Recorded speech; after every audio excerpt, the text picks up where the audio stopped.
What is going on, everybody? It is Tristan Folks, and today we are once again going across the state of Missouri to Kansas Speedway for the playoff race, the Hollywood Casino 400.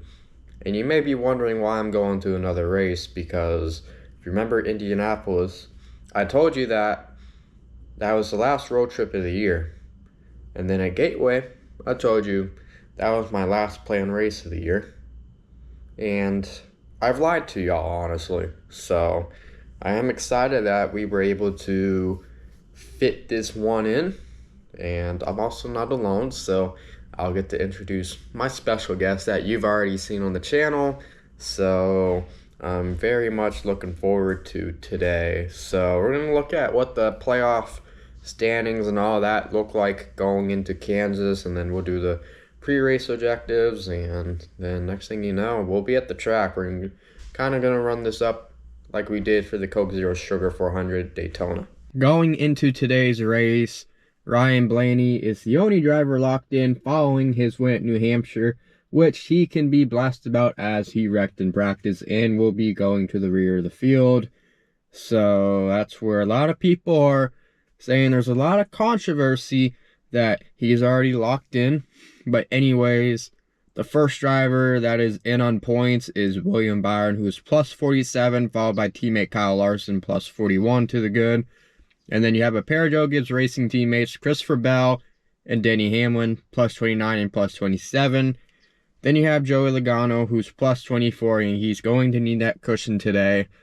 And then in 7th, you have Chase Elliott, plus 14. And then the driver that is above the cut line in 8th is Chase Briscoe. He is plus 12, so the 4 drivers that are below the cut line includes last year's winner, Ross Chastain. And then in 10th, it's Austin Cindric, who's minus 19. And then the 11th and 12th, we have the two 2311 racing cars that made the playoffs with Tyler Reddick, minus 23, and Bubba Wallace, minus 27. All right, well, I'm not driving this time, so welcome to the race vlog, Nana.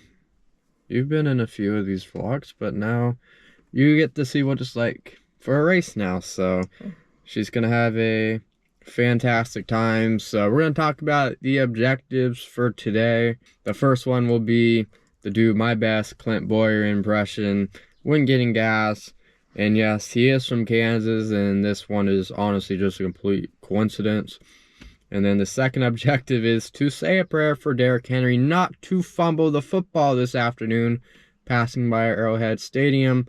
The Ravens and Chiefs play today, and I have Derrick Henry on fantasy, and he has fumbled the football every single week, and he's costing me points, so that's going to need to stop today. And then the third objective, show off the Legends outlet outside of the track. I feel a lot of people don't know what's outside of the racetrack at all, and it's pretty nice because I've been in this area for soccer matches too, so figured it'd be nice to at least show off what the area looks like. So, are you ready? Oh, yes, I'm ready. She was not ready for that one. Now she's ready. Alright, start this car up. I'm not driving, so I'm going to be chilling. And here's Todd Gilliland in number 34. Loves Travel Stops Ford for qualifying. Loves is just a great place to go, Mike. I love going to the RV stops. Every time I take the RV, we end up stopping at the campgrounds with me and the family. It's just a great place to also get some gas. And let's go Chiefs Kingdom. Alright, so that was the Clint Boyer and Mike Joyce skit. I did both characters there. I didn't throw any little accents of any sort. I didn't feel like he was going to work that way. So I just, I pulled a Clint Boyer, just, being silly in the broadcast booth. How many times has he said that like this year? It has to be at least 3 times he's talked about, oh, the Love's Travel Stops is so great. I love to go there every time when I have the RV on the way to the racetrack. Too many times, man. Anyways, like I said, we're getting gas, and then after that, we'll pretty much be on the way to the racetrack.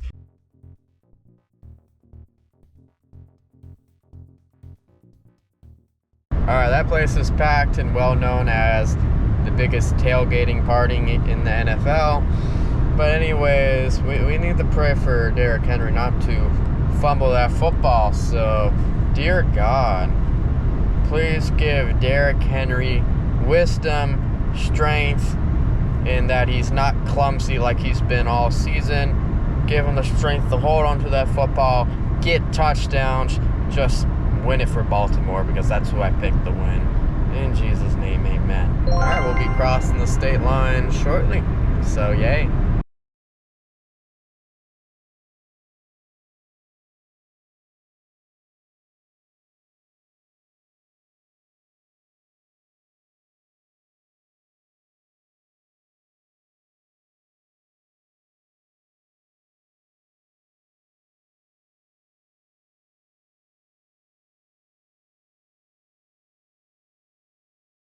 All right, this isn't like too much where I'm at. There's so much, but you have the Yard House. We've had a couple Canada soccer meetups there. You got ice cream. I've done that a couple times as well when we've met up back at the Yard House. And you got a mall. You got pretty much essentially everything here. So I don't feel that people talk about the Legends outlets here in Kansas City on the Kansas side, but I would recommend it to anyone. So maybe you want to check out the racetrack when they're not racing, like get a tour, come here after. Really good spot. So like I said, I've been here for soccer matches too, not just NASCAR, so highly recommend. So pull up here and just don't get mistaken if there's like an event here that you're not parking in their spot, and you'll be good. All right, so we're about to get parked up pretty soon, so figured to maximize some time on the day, I'm gonna get the fantasy picks right out the way. So I'll go over why certain drivers not in my lineup shortly, but first we have Kyle Larson. He's won earlier this year, and he's also won last year at Kansas. Starting third, I do believe he is, the best car on the track. My second driver, I have his teammate Chase Elliott. I am really impressed with Chase Elliott. I think he'll have the chance to lead some laps. He showed some potential at Kansas in the previous races, so I do like his chances, and he's also starting fourth. And for the first time this playoffs, I have Chase Briscoe in the lineup, so he is starting first, the qualifying master, or whatever you want to call him, but I do believe he does have top 10 speed, so I do think that will be able to help him stay in the top 5 throughout this race. And then I have a driver who's due for a win at Kansas. That would be Christopher Bell. He was the one who gave Larson's pretty much the biggest shot for his money, honestly, earlier in the spring, as we saw. And then for my fifth driver, it's Bubba Wallace. So I know he's starting 7th, which is pretty good, but I do think they got some long run pace, and I like to see the 2311 cars run how they used to at the start of the next gen era. And then in the garage, we have Chris Buescher. He's getting close to winning here many times, and I was between him and Eric Jones, but it came down to literally who ran the fastest lap in practice, and they were pretty close in qualifying. And I trust Buescher more than Jones, even though Jones showed a little better in practice overall. And Denny Hamlin's missing. You may be wondering why. So I'm leading in my league right now by 49 points. I have 2 uses left of Denny Hamlin, while the other guy has 3. So I've had to map out what he is doing essentially. So in return, I am not using Hamlin, but I would highly recommend, if you have that flexibility, to absolutely use them. Lastly, we're gonna look at our matchups. So we have Chase Briscoe against Bubba Wallace. They're both in the lineup, so it does make this one tough, but I do believe Chase Briscoe will just be faster enough. Bubba may be faster at a certain point in the race, but I am going to be trusting Chase Briscoe. He also had a nice run back at the Coca-Cola 600 back in May. And then our next matchup, last year's winner Ross Chastain going up against Tyler Reddick. I actually went with Ross Chastain. They're very close on speed. but I think Chastain knows this is his best chance to perform, and he knows he has to do it. I mean, so does Reddick too, but I am going Chastain. It's a hit or miss. The next one is Chase Elliott against Joey Logano. This one's obvious. You got a fast car and one that's in my lineup already going up against Joey Logano, who blew a tire, and his car is probably repaired now, but no reads on that essentially. And then the big matchup, Kyle Larson against Denny Hamlin. I think I did this earlier this spring if this was a matchup again, but I have Kyle Larson. I just think he's better off than Denny Hamlin this time around, even though Larson doesn't really have much momentum, but this would be the race to get some momentum. So those are going to be my picks, and we'll see you at the track. If y'all haven't realized, I'm sure you have, we're back in the normal fit after Logano in the Hunt Brothers pizza car, so I feel a little normal. I didn't feel weird, I felt good, minus me coming back from Bucharest that one day. But yeah, feeling more like myself though.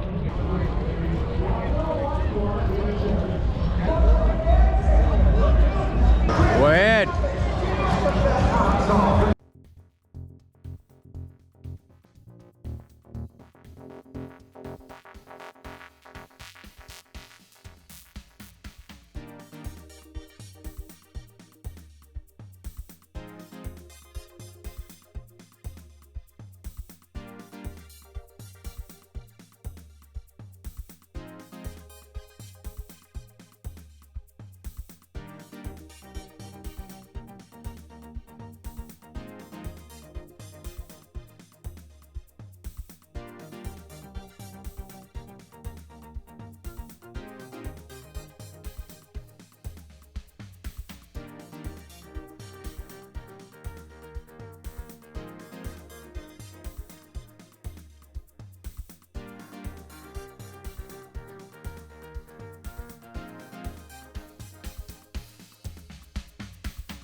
Why is everybody running? Why is everybody running? Stampede! Real. We made it. Guys, it's first time here in Kansas about this race. So Nana right here, she likes to pack a lot of like good stuff, so show what you got. We may get cut off by some music, but like look, we got nuts. What else we got? We got Mango. Oh, mango. We got apples. We got some prime. That's mine, by the way. So we also got, can I get that water, please? Wherever it is. Water, so we have to flavor it. And there's the pretzels. So yeah, she's this type of person, and it's great to have. Take it to a trip.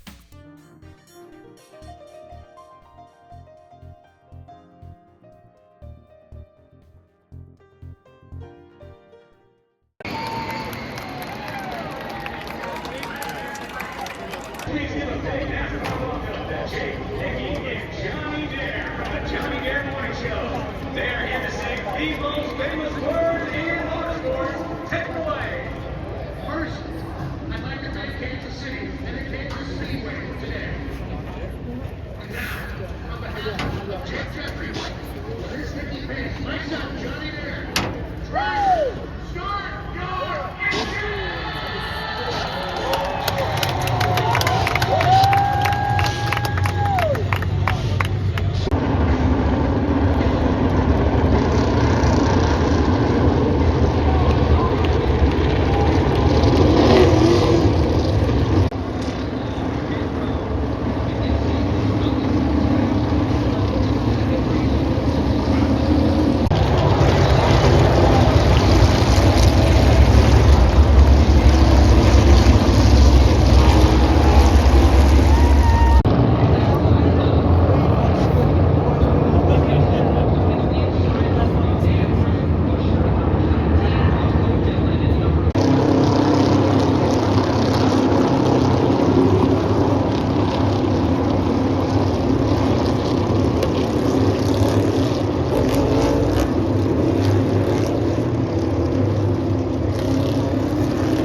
on Nemechek, and when Nemechek makes contact with Smith, it gets him on his side. You saw it, I wasn't really paying much attention since obviously we had a battle for the lead, and then my Nana points, and surely enough there's Zane Smith just on his side, and then just a lot of more contact after the fact. I did not have that on my bucket list, but it is amazing to see that he's okay, and we're gonna have another overtime attempt, so it's nice to get a little intervention in here.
Michael Reddick minus 29 in 11th. Bubba Wallace minus 26 in 10th. He was a corner. They say cautions breed cautions, and this setup probably the wildest finish of the entire year.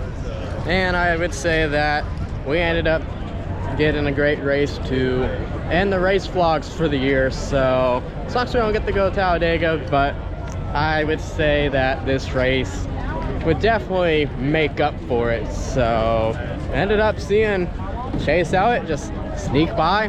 He wins with Denny Hamlin running Bubba Wallace into the wall there. So quite the entertainment, to say the least.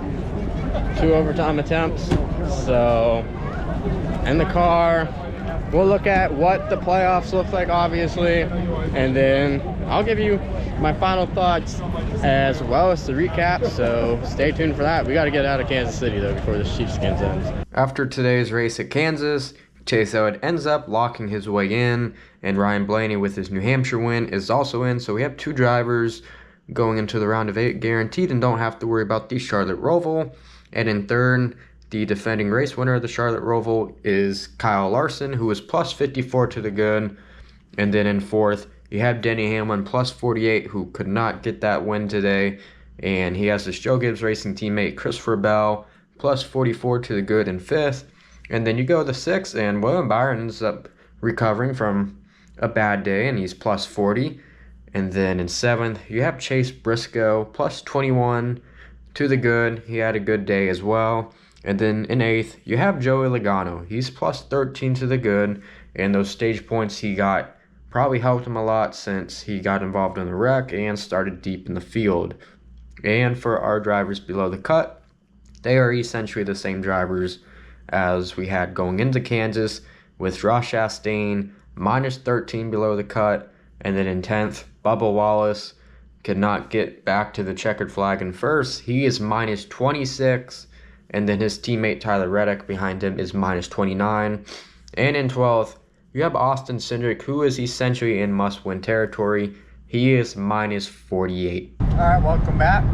Just wanted to make sure all the race results ended up being official, which those are all official. So Chase Elliott gets the win. He locks himself into the round of 8 alongside Ryan Blaney.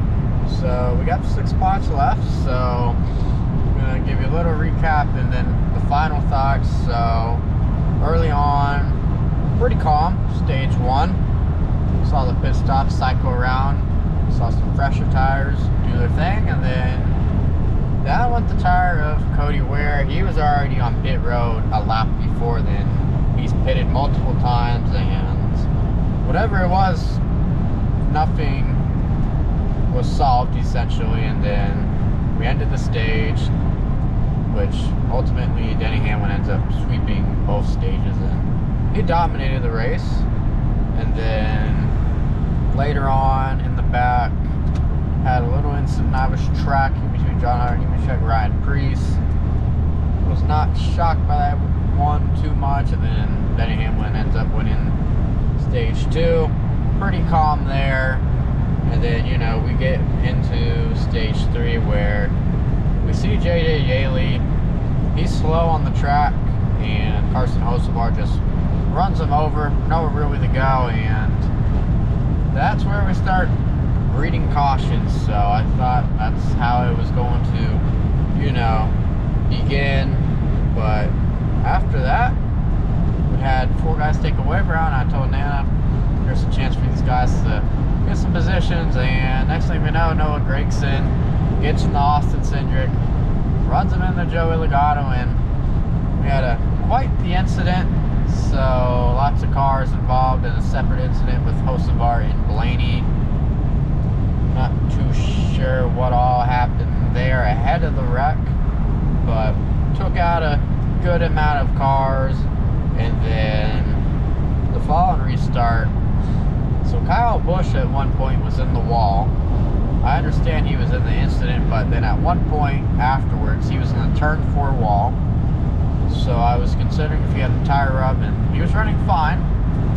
And then I saw him get the wall again, and that's when the tire went down, or essentially the tire had enough, and, you know, the tire carcass, whatever you call it, ends up falling off in turn 4. I was tracking it, and we got a yellow that way, and you can say this race became pretty much chaotic, to say the least. And then after that, Carson Hocevar gets spun off the nose of Chris Buescher. So this ends up setting up overtime, as the 77 had flat spots, and he had to get towed to the garage before he went back onto the track. So now we get into overtime, and it's Bubba Wallace starting in the bottom lane out of all places to restart. Very interesting choices, and it seemed like he was going to lose the lead, and next thing you know, there's a car flipping, well, right in the wall before flipping, and that's Zane Smith. Very interesting how that happened. Only saw 4 cars wrecked, but the ugliest wreck of the day, so happy that everybody is okay. And then we had the second overtime, and we had some guys on some Ford tires. Chase Elliott was 10th on the restart, goes up top, then he just, you know, picks cars off one by one, and then Bubba Wallace ran the bottom in 1 and 2 while Hamlin ran the top. So you have this big run, Bubba throws a block, and then Hamlin eventually gets inside, and then what I saw is Hamlin got too aggressive, and then Wallace did somewhat cut off, but I mean, I feel they more ran into each other, but Hamlin probably could have did a little better there. I'm sure he knows that, and Chase Elliott, you know, he sees the gap and goes full throttle, and Denny Hamlin's coming down the track, and they door, and Chase Elliott ends up getting through, and he ends up finding the win. So that is quite the way to end the race, and the place was electric, just complete electric. The place was wild. Everybody was essentially happy for the most part. I'd say I was pretty happy. I would say even for myself as a Joey Logano fan, I guess 12th is great, and that bubble Wallace didn't win, being plus 18 or whatever I said earlier. I have completely forgotten, but I feel fairly good about the Charlotte Roval, but we'll see what happens there. So we're going to make one stop before we end this year's edition of the Race Vlogs.